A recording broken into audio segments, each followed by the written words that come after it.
So I'm going to begin, I think maybe if we just do very brief introductions. I'll be moderating this afternoon, and this is my first time moderating, so go easy on me. I'm going to introduce myself and just tell you the organization that I'm affiliated with to begin with, and then there'll be a chance for each of the panelists to talk a little bit more about their organization and the work that they're doing in Sierra Leone that's related to education. So I would ask you to just briefly tell us who you are and the organization you're involved with, and I'll begin. My name is Dr. Laura Horvath, and I am connected to African programs through Helping Children Worldwide, and we primarily do work with the Child Rescue Center and Mercy Hospital in Bo. I am Reverend Dr. Edwin Momo, and I am the conference secretary for the Israeli Annual Conference, but I do lecture at one of the universities, and that brings me into education. My name is Bob Kuhlman, and the only thing I can say, I think I'm like Sergeant Schultz because I know nothing. My wife, Sandy, and I came on board with Operation Classroom officially July 1st. Joe and Carolyn Wagner were to be at this conference, but are both dealing with health issues, upper respiratory infections, and my job in the next 6 months is to try to pry out of Joe's head everything that's in there, which is an impossible task after 25 years of everything that Operation Classroom has done. Very briefly, in Sierra Leone today, we're involved with and partner with about 15 schools. That's growing because several of our schools are expanding from just being senior secondary schools or junior secondary schools into being both, and we're trying to, in those cases, we're trying to transition to the point where those are actually two different schools at those campuses where there are both junior and senior secondary schools. In those cases, in all cases, we're involved in teacher training, work-study grant programs, and reconstruction of facilities. And every one of them is different, and every circumstance is different, and so we've got a lot on our table. My name is John Yambasu. I am working in the area of community development, education, theological education, leadership development, health clinics, rehabilitation of schools, handling missionaries, and whatever it is in Sierra Leone. The king of all. I'm Julie Burma with Africa Uplifted, based out of Bloomington, Minnesota. My name is Sam Cormoy, founder of Pan-African Rural Health and Social Services. We are basically community rehabilitators. We do with healthcare, we do with schools, we do with food and nutrition, food production. Education is very important to us.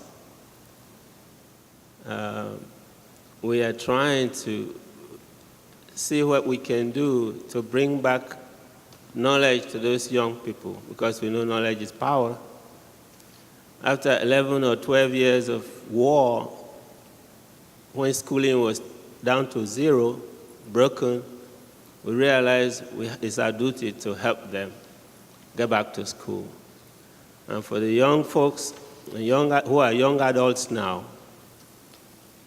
who have no skill, no source of income, yet have families to feed, we are doing informal vocational training so we can grant them skills that can help them feed their families. So education, formal and informal, means a whole lot to our organization. Thank you. I'm Amy Zant. I'm very definitely a newbie in this effort. Only in the last 2 years have I gone with teams to work with primary education, primarily doing in-service with teachers. Before we came to this conference, we had been in the East Coast for a week or two, and so we went to Thomas Jefferson's Monticello exhibit, and one of the things that he's quoted for saying is that unless the children are educated, a people cannot govern themselves. And I think that really stimulated my thinking about what we're trying to do. We have been doing in-services, as I think most of you know, there are somewhere around 330 primary schools, United Methodist primary schools in Sierra Leone. Some of those teachers that are working with the children in the schools are not credentialed. Some of them are not paid. And so we're very concerned about their receiving a fair reimbursement for their efforts. But the things that we have been doing these 2 years has been to provide some in-service stimulation and to try to create several libraries in schools. Thank you. Bishop, I'd like to start with you because I think we have many different education-related projects, and most of us come to the idea of education anywhere in the world with a great deal of passion and a lot of really great ideas. But we all are very concerned that our ideas are in line with your vision, with your long-term vision. And so if you would share with us your goals and priorities for education in your country as a part of your vision, as a sort of way of setting the stage. Well, thank you, Laura. We have a lot of goals, that we've set up for our education program in the conference in Sierra Leone. And there are really many down the line, but if I can prioritize, maybe one of the first is to ensure that all our schools, both primary and secondary, are rehabilitated, and not only rehabilitated, but equipped, not only with teachers, but teaching, learning resources. We went through some 12 years of war during which many of those schools were really destroyed, especially schools in the rural communities. So that stands at the apex of our goals. And then the next one is education without God is no education. That is what we see in Africa. And therefore, we want to introduce a chaplaincy program in all of our schools, especially beginning with secondary schools, so that when we give education to the child, we're also giving him a whole package of who God is in all of that. We also made sure, like Dr. Conway has said, vocational education remains to be another very critical educational program for our children, especially young people who are leaving schools or those who never had the opportunity of darkening the walls of a school because of the 12 years of war. And then finally, we're talking about developing the United Methodist University. And in that, we want to initially focus on the first three, which is going to be the School of Nursing, the School of Theology, and the School of Agriculture. And we're doing that based on Jesus' principle of feeding, teaching, and healing. And so we want to begin with those three. Very good, thank you. Bishop, can you tell us if your priorities for education have changed in the last 2 years since the last time we met as partners? The interesting thing is that instead of, they have not really changed in terms of, they have changed in terms of the order in which we want to put them. But it's that every now and then we have new visions, new ideas coming. But we want to make sure that we really continue to be streamlined so that we don't go out of scope. But basically, the same 2010 vision that we had remained the same. Thank you. Reverend Dr. Momo, what is your perspective on the bishop's priorities? Thank you very much. When the bishop took office, we sat together and put these priorities in place. And we also looked at having a strategic plan through which emerged the Vision 2020. And education became one of the things that we thought we could provide for the people of Sierra Leone. And looking at Bishop's priorities, they fall in line with what the goals and aspirations of the country are. And therefore, if you would ask me what my views about Bishop's priorities or Bishop's vision, it is our vision. It is a vision of the United Methodist Church in Sierra Leone and for the people of Sierra Leone. And when Bishop talked about rehabilitation of schools, of our schools, that's very paramount. If we are to look at the list that Bishop had actually put forward for this meeting, you realize that we are even thinking of having our schools to be one-shift schools. Over the years, with the introduction of the 6334, meaning 6 years of primary education, 3 years of junior secondary, and 3 years of senior secondary, the population of schools have increased very dramatically. And therefore, the pressure on our schools is very, very high. With the limited facility, it becomes very difficult for us to run a one-shift school. And more especially after the war, with the destruction of the facilities, without rehabilitation of these facilities, it becomes difficult for us to even think of meeting that goal of having a one-shift school. Maybe I would want to talk about this quite quickly, that the emphasis on teacher training is a very paramount thing for us to think of. But how do we do that? We do have in our schools quite a good number of teachers who are not trained and qualified. I would want to go back to my own period where we had the church giving us grants to be able to study and come back and serve our schools. Perhaps that's one thing we should be thinking of, even as a conference back home, and as our partners, we actually need to bring that to you. I will stop so far for now, because I do have quite a good number of things to talk about when it comes to education for Sierra Leone. One more quick question, and maybe this is for you as well, Bishop. How can the organizations that are represented here, not just on the panel, but in the audience as well, and other organizations that maybe couldn't be with us today, take part in one or more of these priorities? How can we help, essentially? There are so many ways that you can help. But when I did missions as a study, I was told about 3 modules of mission. One is going to work for the community. The other one is going to work in the community. And the third one is going to work with the community. Among the 3, the one that becomes very difficult to do is the last one, working with the community. Because each one of us have our own ways of doing things. We have our own thoughts.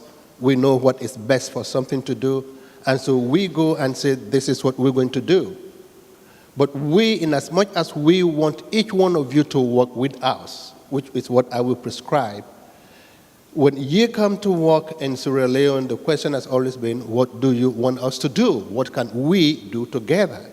And I think that's the most sustainable, the most effective, the most transforming way of you really coming to help us. I think you're right. Julie, can you tell us a little bit about your organization? Yes. Excuse me. We work a little bit differently than I think a lot of the other organizations, and we're really fairly new to Sierra Leone, have just been there for 5 years. But we work just in one community and work in all of the areas. So we have done basic physical needs like digging water wells and latrines, and then have built a clinic, and it's just a nursing clinic, so we don't have doctors and so on, which Doris is going to talk about later, but just for very basic healthcare needs. And then we've moved on into the school, rehabilitated the school in Minoko. There was just a small 2-classroom primary school there that was educating 300 students with only community teachers. And so this being on this panel is, I'm very new to the education model, but we are working in it and have in the last year have been able to add an addition to that school so that we now have 6 classrooms. We have, with the help of Leonard Blow at the UMC conference, he was able to get us 6 certified teachers, which we now have. They were there for the full year this past school year. Africa Uplifted sponsors now that school, meaning all of the students receive a uniform, which, by the way, the uniforms are made by the local tailors, and then they receive all of their school supplies. Teachers' salaries are paid by Africa Uplifted as well for those that are not vouchered. And then we also support the church there as well, pay pastoral support.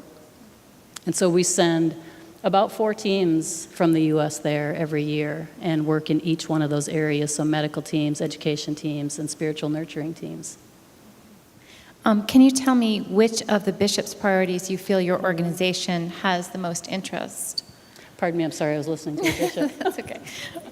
In which of the bishop's priorities, so the bishop has listed and prioritized his goals, and which one of those do you think is of most interest to Africa Uplifted? Well, 2, I think. The rehabilitating of the school, which obviously we have just done, and then also the teacher training would be important to us with brand new teachers. We would be interested in working on that. The other thing I didn't say, I'll get to your point too, but the other thing I didn't say is that our program for next year, for this next school year, is that we are planning to start a school lunch program, which we're really excited about. We're starting with just 2 days a week at this point, just because we want to make sure we have a good handle on the costs of that. But additionally, in the education piece, we're also providing scholarships for 2 Class 6 students to go on to JSS in McKinney. And again, that scholarship will provide for all of their transportation, feeding, lodging, and their school fees. And so again, only starting off small with just 2 at this time until we have a good handle on the cost of that. But the thing that the bishop asked me to say earlier was that we also provided staff quarters for the nurse at the clinic. Thank you. Bob, you talked a little bit about the work of Operation Classroom in Sierra Leone, as you understand it at this point. And I'm wondering which of the priorities that the bishop has shared with us is of most interest to your organization? One way to phrase that is, which ones has the bishop told us that we are to be most interested in?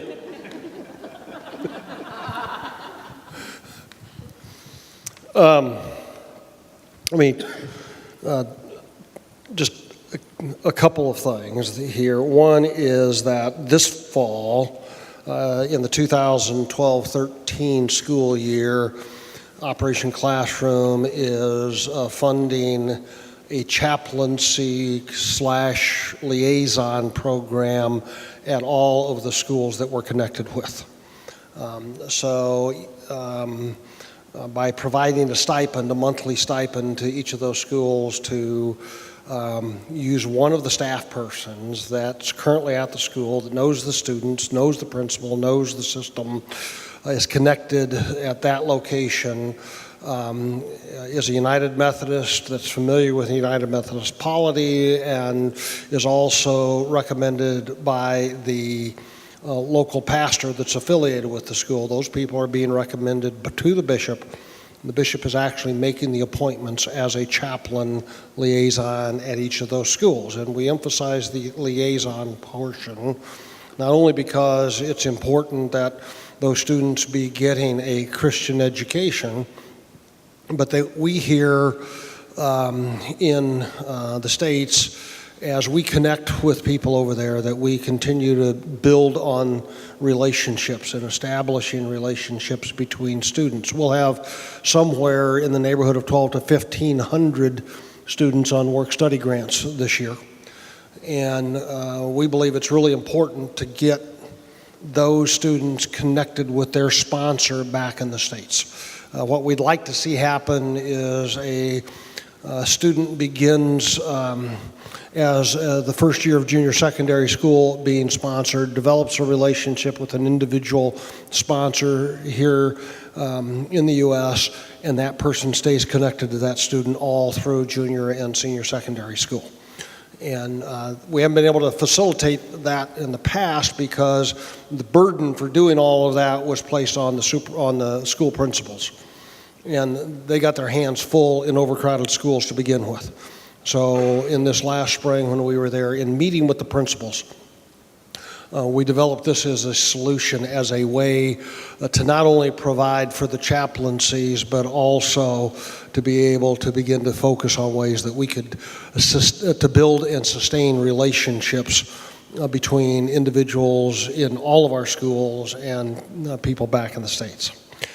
The second thing that the bishop has asked us to give real focus to, and I've been waiting for this guy to show up for the last 48 hours ever since Dennis told us that Edwin was going to be here, is to take a look at what actually we could help facilitate in the way of vocational education. For the 25 years that Operation Classroom has been engaged in Sierra Leone, we've talked about vocational education, but quite frankly haven't been able to get much beyond the talking stage. Most of you who are familiar with what the vocational education programs look like in most schools in Sierra Leone are familiar with, if you're in many of our schools where there's a carpentry class, what that amounts to is the teacher drawing pictures of saws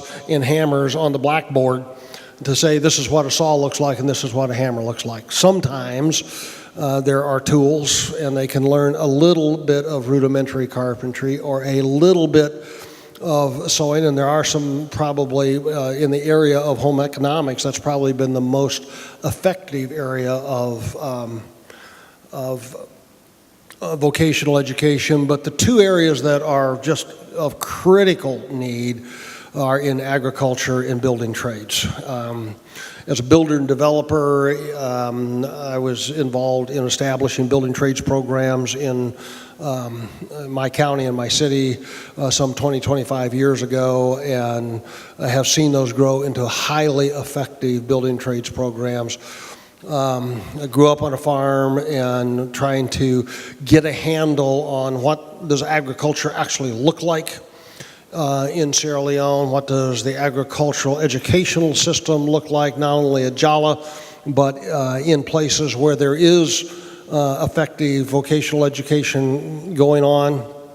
The bishop has indicated that the Poloco site that is owned by the United Methodist Church, and he makes reference in his report, can be made available as we think about ways to implement effective vocational education. And so a good part of this conference for me is, and over the course of the next year, is trying to get up to speed to really understand what's going on, what's there now, what's happening, is it effective? It doesn't make sense to just put programs in place to be putting programs into place. If we're going to do something, this is to do effective vocational education takes money. You can't hire people to teach vocational education just off the street. These got to be people who can probably make significantly more money in the private sector in Sierra Leone today than they could by teaching. So being able to compete with that's going to be difficult. Putting the equipment in place to be able to do effective building trades and vocational agriculture, it will not be inexpensive. But beyond that is being able to put these programs into place in ways that they are sustainable and that aren't going to continue to take infusions of resources from the United States, but that can be, instead of creating dependency, that we can put income-producing programs in place that can fund themselves over time. And just trying to figure out how all of that happens and how all of it fits together so that we can begin to develop some pilot programs is going to be critical as we think about trying to engage in ways that we could really do something. as we visited with the bishop in April when we were over there, there is a certain conundrum that you're dealing with in Sierra Leone right now. We are, or not we, but there are a significant number of students graduating from college with college degrees. There are a lot of students graduating from senior secondary school with senior secondary school degrees, but there are no jobs.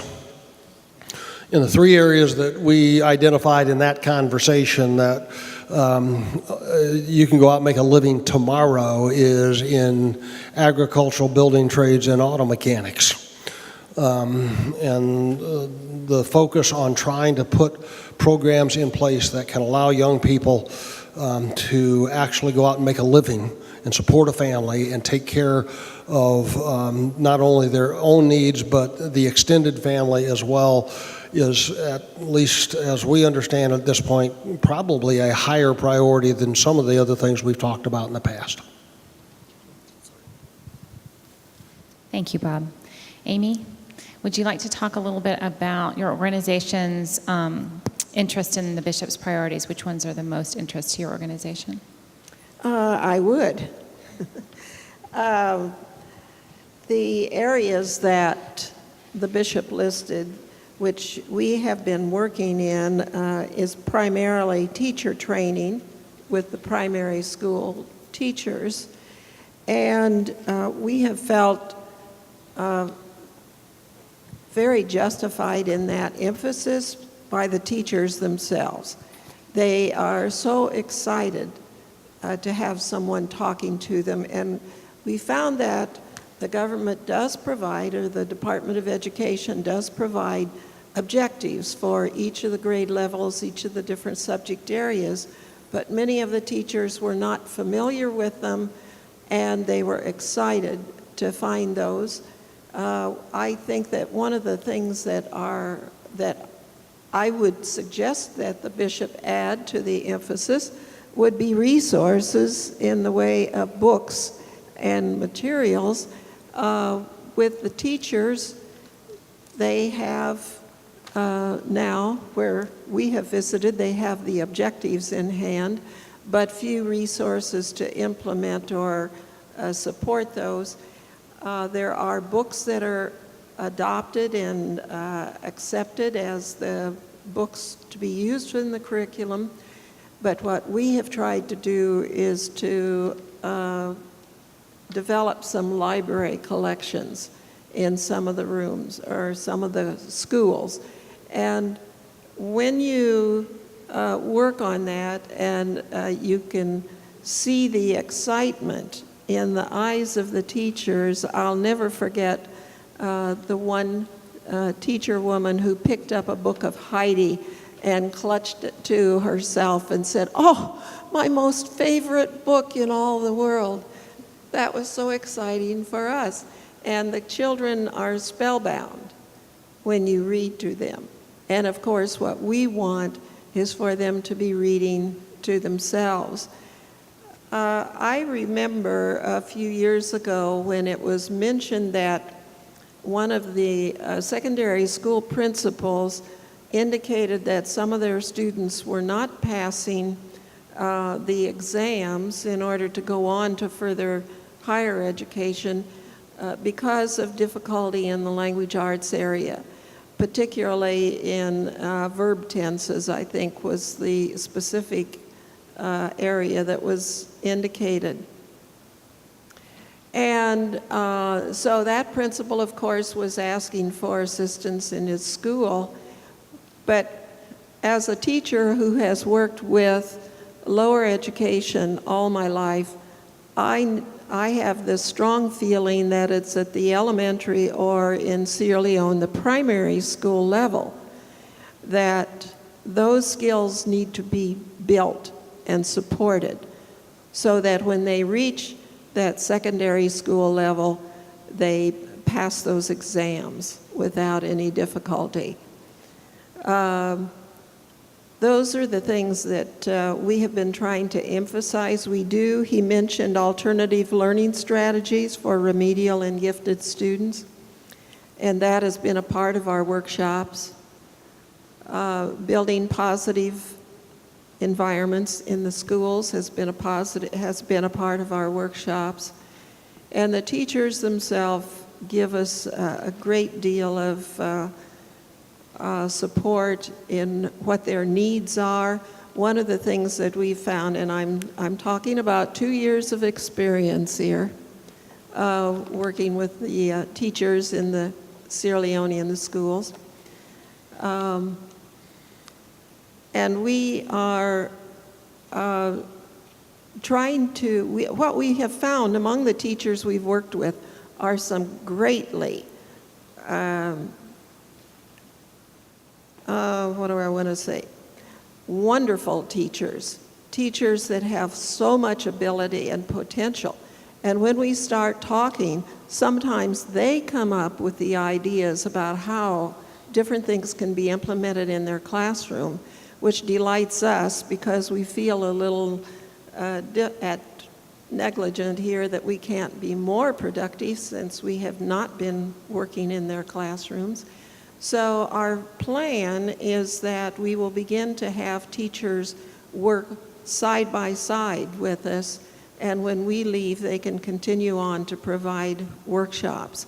One of the things that we feel has made it our task easier, but also very successful, is working hand in hand with Leonard Blow, who is the Secretary for Primary Education of the United Methodist Primary Schools. He's a wonderful, talented man, hardworking, and he works side by side with us when we're doing these workshops. He travels with us. We consult with him all the time. He makes suggestions. It's been a wonderful relationship. Thank you, Amy. Dr. Como, can you talk to us about which of the bishop's priorities your organization is most interested in? Yes, please, they can. The bishop's priorities are all great. However, rehabilitation of schools is a great thing, and I really would like to say something about that and probably a couple of things. We need to rehabilitate these schools. It is, and if we don't do that, then education will be backward. But what we are doing at the moment, I look at it as addressing the immediate need rather than actually starting the plan. We rehabilitate the schools, make sure they're livable, give school supplies, which my organization does every year, supplies to schools, neighboring schools, and then try to get the appropriate technology involved in schools. But there are certain things I want to say. If we're going to plan to develop our schools, I want us to actually think of probably starting from a preschool age. Preschool age, we get these kids in there and give them the facilities, let them know what education is about from the day they start doing reading and understanding, respecting and loving reading and educational materials until we go on to the elementary school level, provide them with what resources they need. So we are building the education from ground up. That means providing every school with reading material, library, from preschool to elementary to high school, so that our children will know the fun in reading. They will grow to love education. We all know what it means in this country today, how rewarding it is to know and to love education. If these children, if we raise them up from childhood onto the level of high school, learning and giving them all the facilities, they will think education is part of growing up. and they will excel and actually be very responsible people in our society. I would like to see us starting from that, and then considering our curriculum as well. Our curriculum, as the bishop put it, the spiritual aspect of it, the devotional, the discipleship level of it from childhood, and service as well. I want our children to know that all of you here who are volunteering your time, your effort, and your money, even your lives, going over there to help them, it's not because you just have too much. That's not the reason. They have to know that charity starts from the individual. You don't have to be rich, but just thinking, loving one another, sharing. So if we give them opportunity to start sharing while they are children, when they grow up, they won't be as greedy as the generations that we know now. They will start sharing and loving each other, giving that love of God that they have in them to share. That way, when we are dead and gone, there will be generations after us that will be doing what we are doing today. So I want us to implement that as well. Now, the essential skills in schools that we serve our communities. We don't want to just educate folks because of what curriculum other countries are adopting. We want to actually tailor our education to the needs of our communities, and sometimes beyond that as well. So our children, when they grow up, if they don't have the opportunities of going overseas, they will still be very useful people in their communities. They can serve them, and the country will actually benefit from their output. Also, vocational training, as the bishop said, is very important. Not everybody is cut down for academic pursuit. A lot of people can do much better without being an academician. So if we give them that nurturing support, give them the appropriate need, the appropriate education, those who are carpenters be carpenters, bricklayers be bricklayers, and tailors be tailors, the community can use that, all those needs, all those services as well. So educating our children to the needs of our communities is very, very important to me. Libraries are very important. I'll say that again. If we start providing these children with reading materials from kindergarten right up to elementary and secondary level, they will do very well in their future education. Because first they will know, they will understand easily, they can read at a speed, so when you come to a country like this where you're not giving essay questions to add, but multiple choice questions, you can actually dive through that very easily and do much better. So that means a whole lot to me. In connection with that, I would say we may want to add, like if we're doing kindergarten, connect it with nutrition, because 2-3-year-olds actually need food at school, which means we have to consider agriculture and food production at the same time. Teacher training, very important, because our curriculum, the teachers will have to be trained according to what the needs of our curriculum as well. And the teacher training will not just be academic, vocational, it will be vocational as well, in addition to academics. In that vein, also, we consider teacher training in agriculture, which is a major aspect of the needs for the country. I was talking to somebody today or yesterday, like Mr. Bill Gates wants to eliminate poverty in Africa. So I said, if I can suggest one thing to him, help them produce food for themselves. If you help Africans produce food for themselves, they can feed themselves, they can use the rest of their energy being creative, and they will be very productive, and they will be rich. But if you spend all of your energy worrying about where your next meal is coming from, what you're going to use to pay your school fee, your children's school fees or their clothing, you don't have any energy left to be creative, any energy left to do anything good for yourself. So if we just provide them with food, we will be better off than we are now. And for Bishop's information, I have more than enough land for agriculture if you need any extra, besides the Paloko. and we, at no cost, unless we give a stipend, we can go 200-300 acres of any crop you want. We have enough land for that. We need help to feed their family. I told you before, we can feed the country with what we have, land resources. We just need a way of developing those resources. Thank you. Thank you.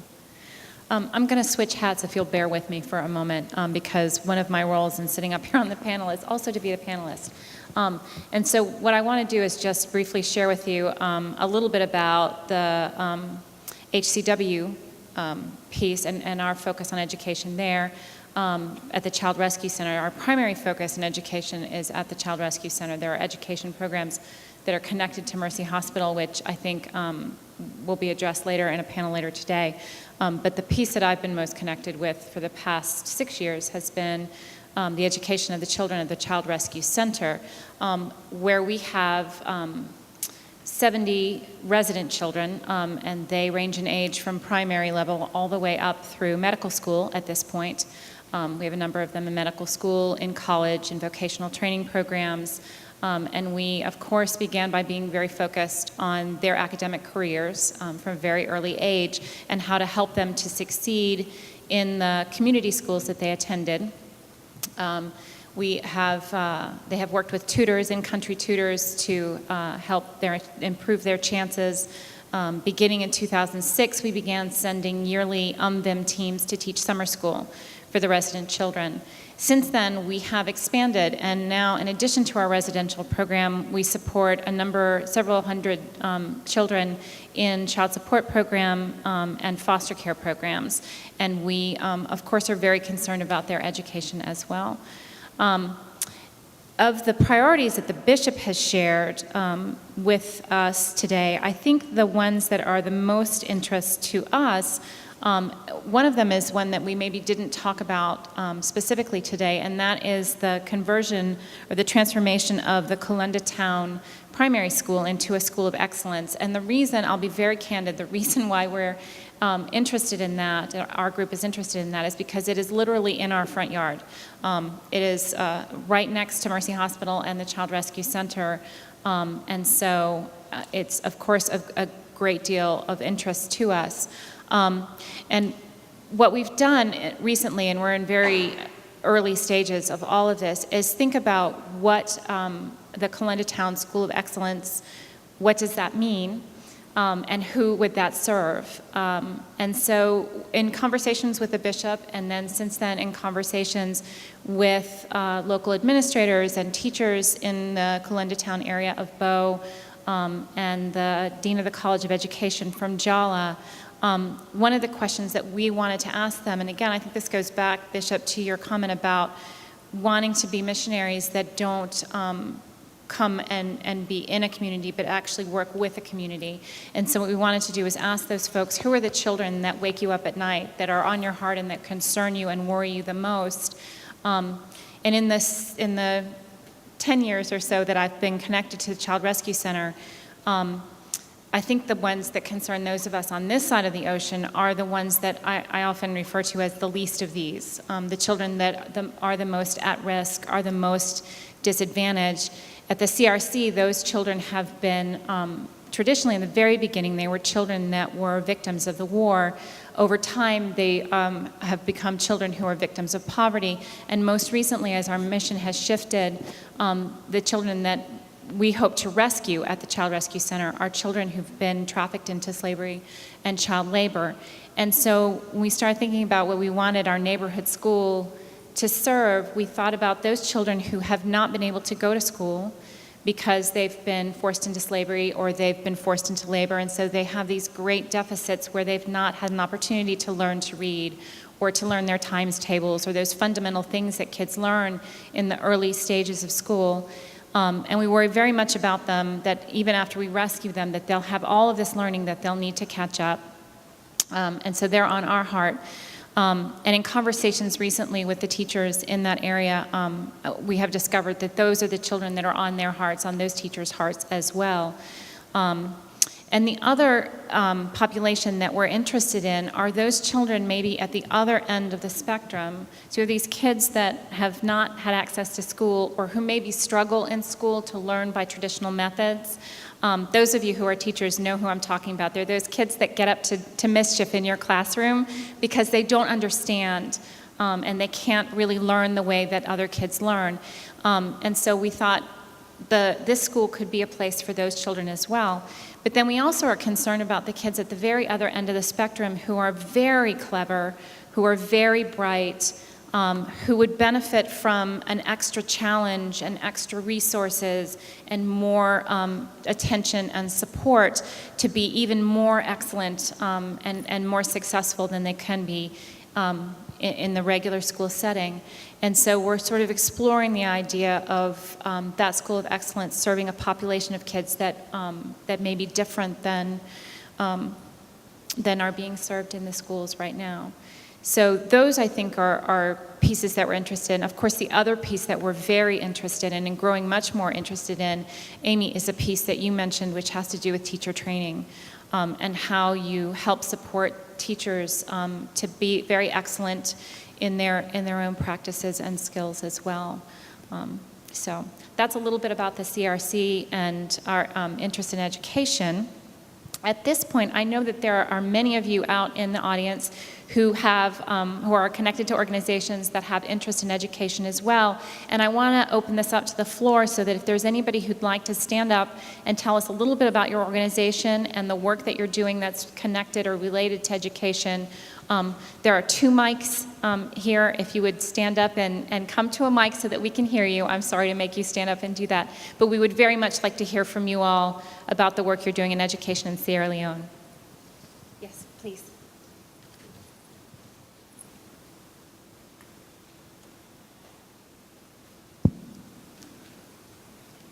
Thank you.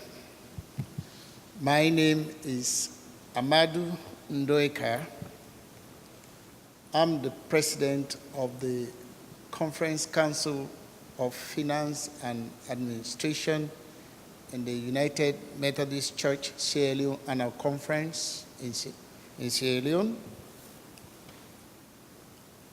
On the priorities of the Bishop's vision, my job as president of the CCF&A is to approve all policies that may come from various organizations of the conference. And once it's approved, it gets to the annual conference for ratification. Once it is ratified, like the Bishop's Vision 2020, it becomes a working document for the conference. So by being chair of that body, I am fully aware of the Bishop's vision. In terms of education, I would like to make the following comments. I fully support the teacher training. There is need, in addition to we training local teachers in Sierra Leone, there is need to transfer knowledge and technology. It enhances learning quicker than taking 3 years to teach a teacher in a training college. It complements it. By that I mean, we look forward to our partners to look at ways and means in getting volunteer teachers to work in some of the schools. Hence, I agree with the Mercy people, where they say they want to be involved in the setting of the School of Excellence in Kulanda town. Innovative ideas will be infused in the local teachers there and children. So it's a good thing, and we look forward to seeing that support come from our partners. On the question of providing teachers, training teachers, we need to retain teachers. If you train them, and you are not able to retain them, then you would have wasted money in training those teachers. So in rehabilitating our schools, we should provide accommodation for qualified and trained teachers, so that even if we post them into rural areas, once they have accommodation, there is a likelihood that they will stay longer while they get experience to go into the urban areas of the country. So teacher accommodation in our schools should be a strategy for us to retain trained teachers or qualified teachers. I fully agree that when you provide them scholarships to go into colleges, then there should be a bond system, because I know from my experience being a teacher that the first 3 years or any 3 years of a child can be greatly influenced by a trained and qualified teacher from primary 1 to the 11th grade or 12th grade, as you call it here. Finally, I want to compliment the bishop on the chaplaincy. Providing chaplains, for those of you who do not know Sierra Leone or you have not traveled worldwide in Sierra Leone is predominantly a Muslim country. It's about 60+%. And as the Bible says, these days in Sierra Leone, almost at the backyard of every corner in Freetown, you find a church. They are all infusing and presenting the gospel in different ways. Some of us, as the saying goes, you catch it early, you are able to mold it and to transform it. It was during our early days in school, that devotion we had in primary school, that we were taught the Bible, the scriptures, the stories, which made us to know Christianity. So introducing chaplaincy in schools, I think, is a laudable vision Bishop you has, because that is going to grow the kind of congregation we want, who will approach our Lord in the same way and manner that we as a conference would like to see we behave. I thank you. Thank you. Is there anyone else?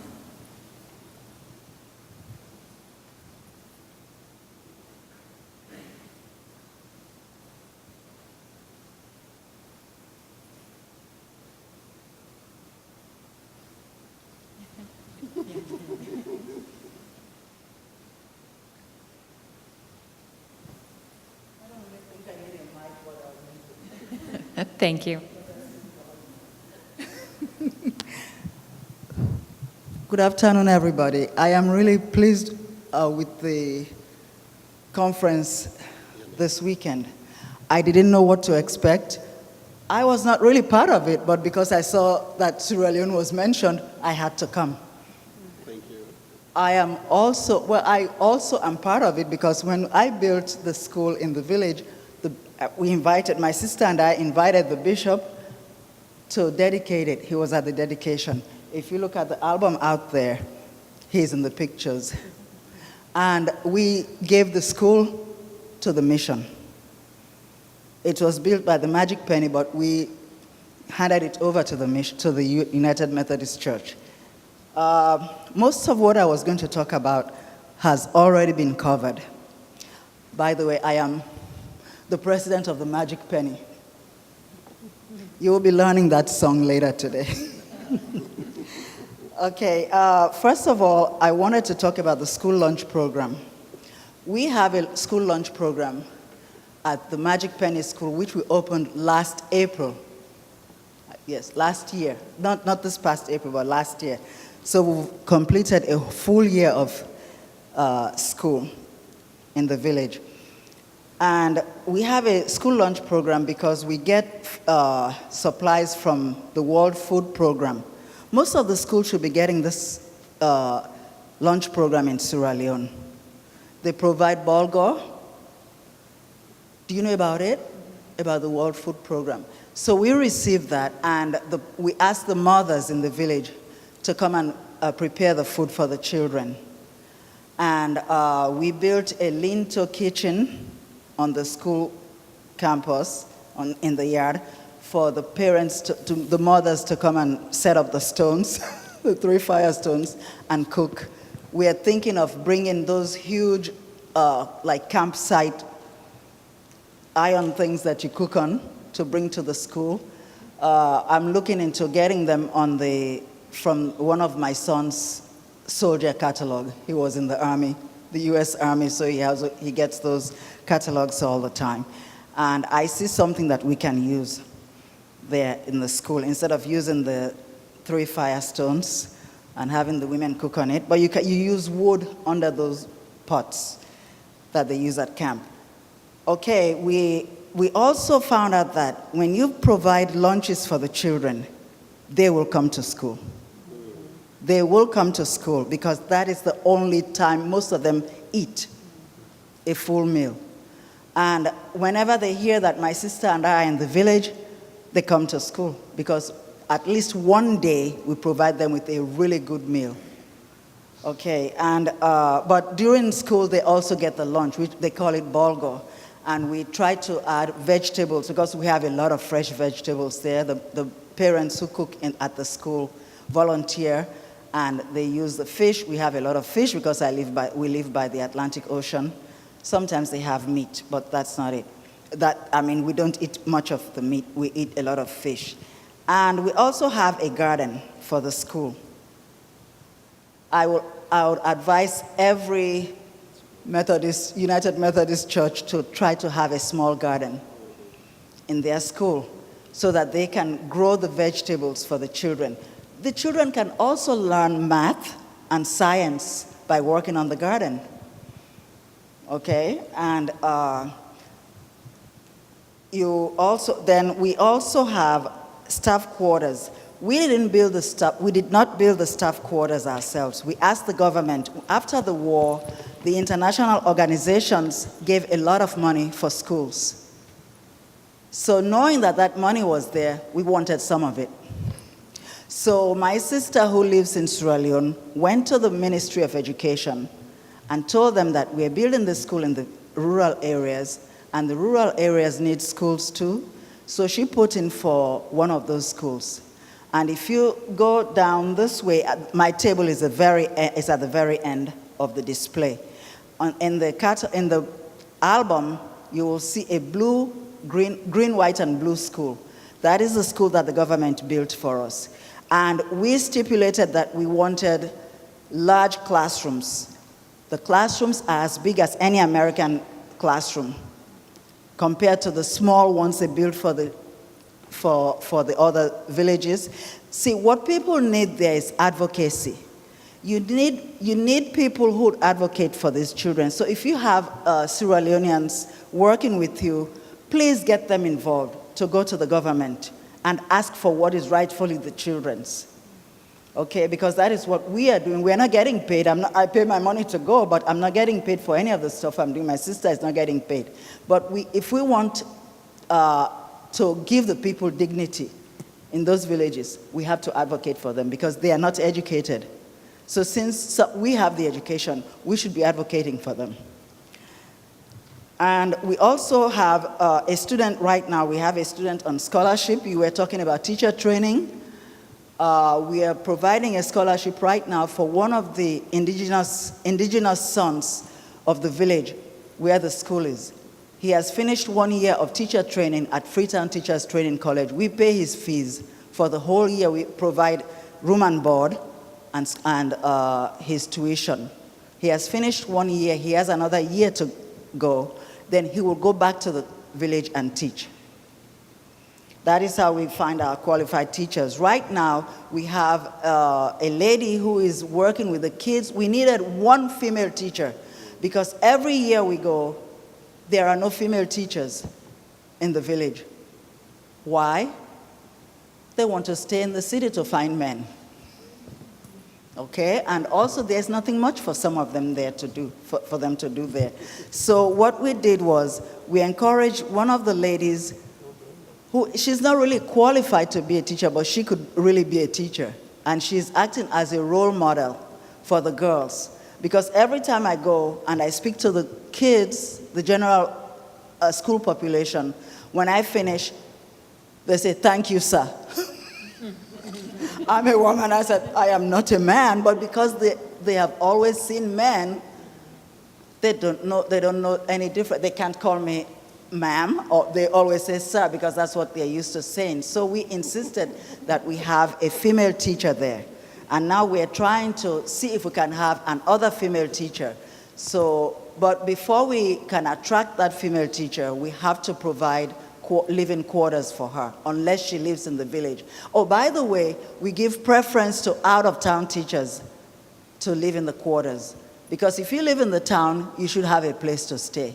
A lot of the teachers in the village don't like that because our quarters are much nicer than their homes. So they want to live in the quarters. But if you're inviting somebody out of town, you want them to be comfortable. So we give preference to the people who are out of town. We also give stipends to the teachers. I think I mentioned that already. Okay. We give, the government pays them, except for the helper. The girl is paid by us. We give her $50 a month. That too, some of the regular teachers didn't like that. But we spoke to them about that. Well, because we were paying the lady on time, but the government wasn't paying the teachers on time. I think that's why they didn't like it. I had something else to say. Wait, let me see. Okay, you were talking about the children, the preschool children. That was very, very important because you sow the seed of learning in a young child. When the child is young, that's when they're creative. That is why they want to. That is when they want to explore different areas. So if you expose the child early enough to education, they will grow to love it. And I was exposed to education because everybody in my family was educated. I loved to read. I loved to show off. When I was a kid, now I'm very shy. But when I was a kid, I loved to show off. When I was a kid, and when I go to the school and I read to the children. I let the teachers mirror me. I tell them that they should watch what I'm doing because the kids love to listen to a story. They've never heard anybody read to them because everything is do this, do that. Everything is too authoritarian, you know. You have to read to the children so that they can emulate you because the parents at home don't read. So they have nothing to go back to. So if the teachers are taught to read to the children, they can in turn read to the children and the children will appreciate books and stories. Because when I was young, I had not been to America, but I could imagine America because I was reading all the books about America. I was always traveling to America in my head when I was a kid. And that is what you want to impart in the children, that they can go to any place in the world without really getting on a plane. Okay, I think I've spoken long enough. Thank you. Thank you. Yes, Bishop. When Lucy was talking about the inability of the children in those communities to distinguish between Sir and Ma, there is a fund about that. When we went to open her school, well, our school, when we went to open our school in the village, she had done the program and she'd done it in such a way that after I speak, she was the next person to speak. So when I got up and said, "Hey, good afternoon, children," and they all said, "Good afternoon, sir." And then just after me, she came to speak. "Good afternoon, children." They said, "Good afternoon, ma." They said, "No, sorry." They all said, "Good afternoon, sir." So they referred to me as sir and they referred to her as sir. And she said, "No, look at him and look at me. Are we the same?" They said, "No, he is sir and I am ma."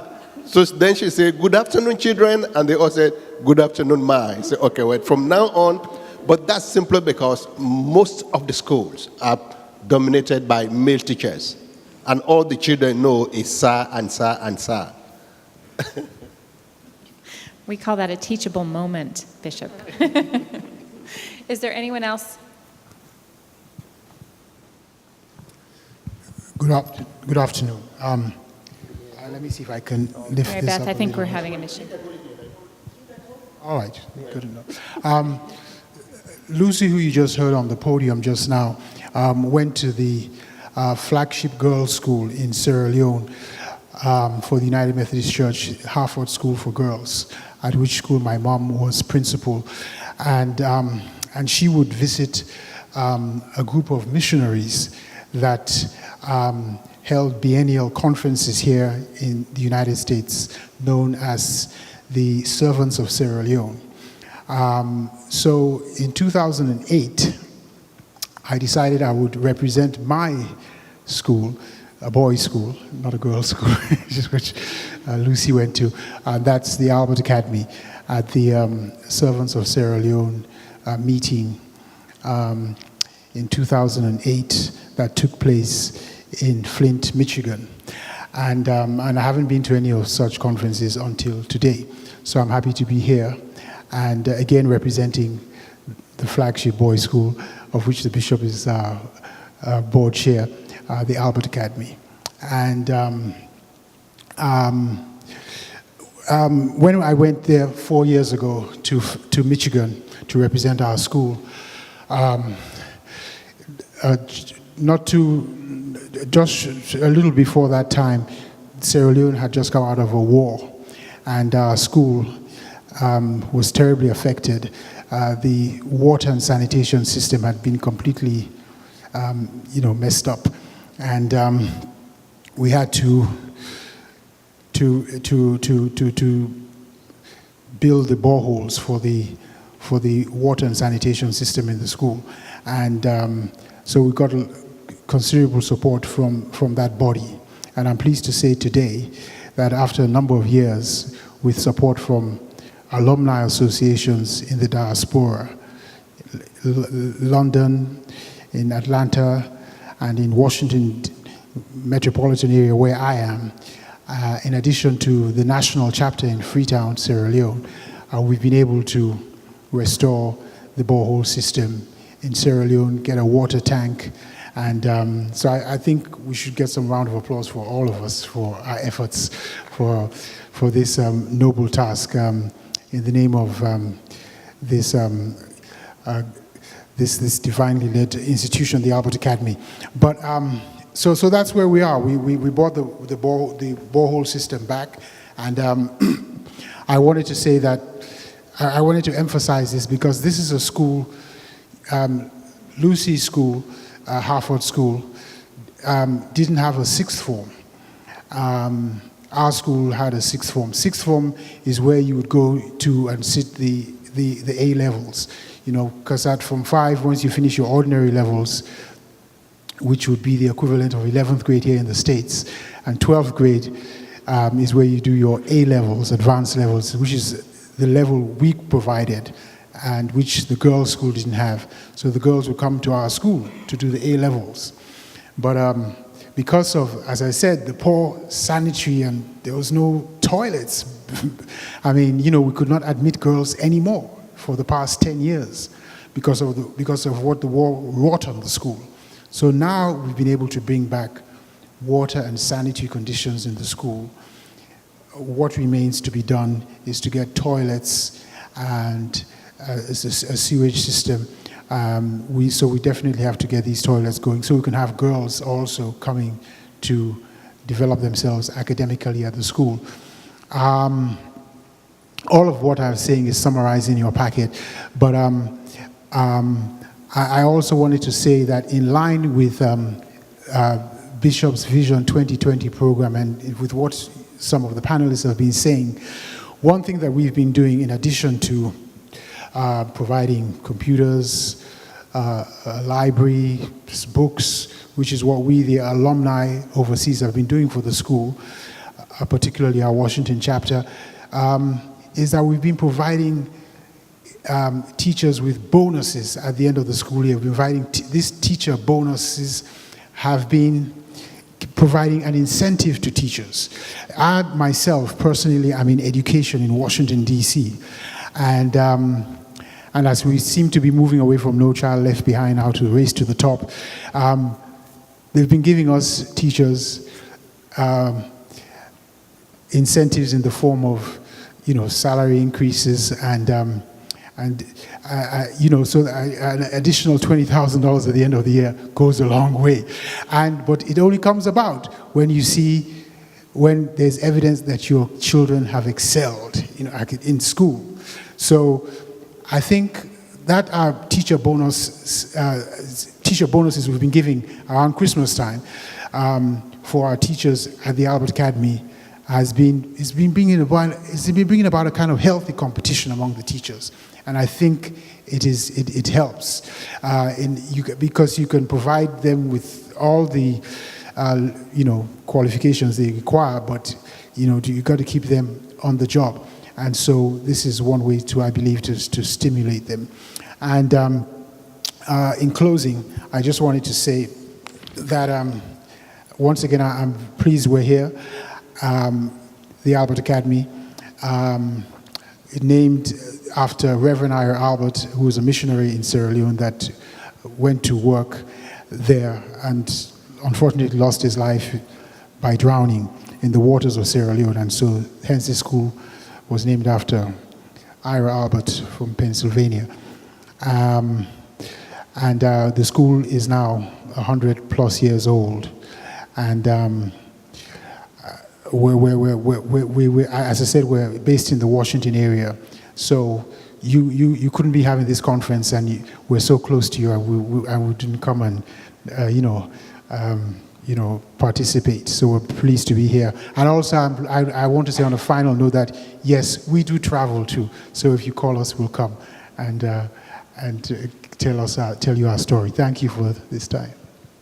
Thank you. Marilyn, did you have your hand up? I didn't mean to call on you like it's my class, but I thought I saw your hand up. I had a question following being there in January. I heard that you all are looking at having one uniform for all of your schools. Is that still correct? I think Leonard told me that they were looking at having one uniform that would do, so they wouldn't be green and pink and blue and white and whatever. Yes, you're right. We're Okay. trying to get all of our schools, the primary schools, have one uniform. For the primary or for primary and secondary? The primary uniforms will be different from the secondary school uniforms. Oh, and will the secondary all have the same uniform? Yes, all the secondary. That's what we're working on. So they'll all be the same color? Yeah. I keep remembering that every female child that has a uniform is less likely to get pregnant that year. A uniform is a key piece to staying in school.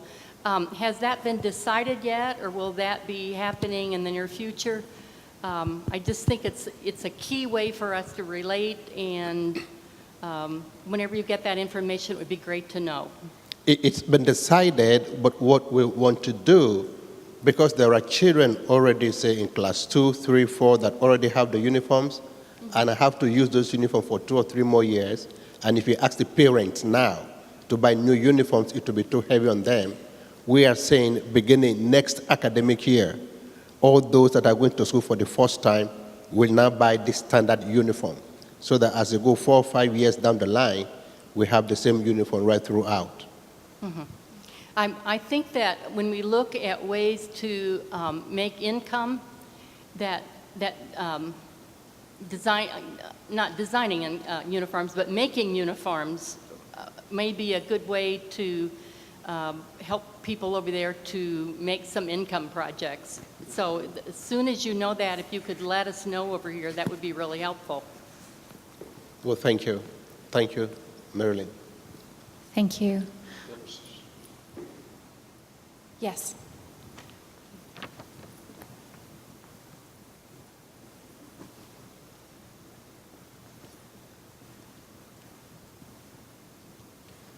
I am Dr. Dennis Mark, UMC Hospital Kisi Freetown. I happen to be on the board of the United Methodist Secondary School for Girls in Freetown. And as you were talking about education, one thing came straight to my mind, and that is that if you train a girl child, if you train a man, you train an individual.